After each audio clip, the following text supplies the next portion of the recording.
আমি একটি SSC candidate.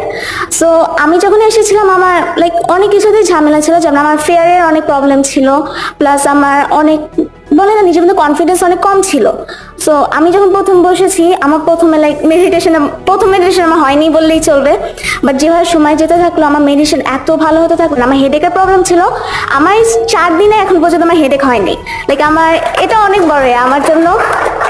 আমার ভয় ছিল ভয় পাওয়া নিয়ে, এটা একটা উইয়ার্ড টাইপ অফ ভয়। সো যখন আমি ভয় পেতাম, এখন না ভয় পাই না, এখন কখনো যাবে বাসা থেকে দৌড়াতেও হয় না। আমার ফোকাস আমার অনেক তাড়াতাড়ি চলে যেত, আমি কোনো কিছুতে ফোকাস করতে পারতাম না। তারপর আপনার তো সবাই বলছেন কোয়ান্ট চিহ্ন, আধা ঘন্টা বসে আছি আমার পড়া হয়নি, বাট কোয়ান্ট চিহ্ন করার পর যখন পড়তে বসলাম আমার 15 মিনিটও শেষ, 15 মিনিটের মধ্যে আমার পড়া শেষ। আর মানুষের আইডল, আমার আইডলের নাম ছোটবেলা থেকে কোনো ফেস দেখিনি, সে একটা ফেসলেস পার্সন ছিল। সো আমি সবসময় ভাবতাম তাকে খুব চেনা লাগতো, বাট কখনো চিনতে পারতাম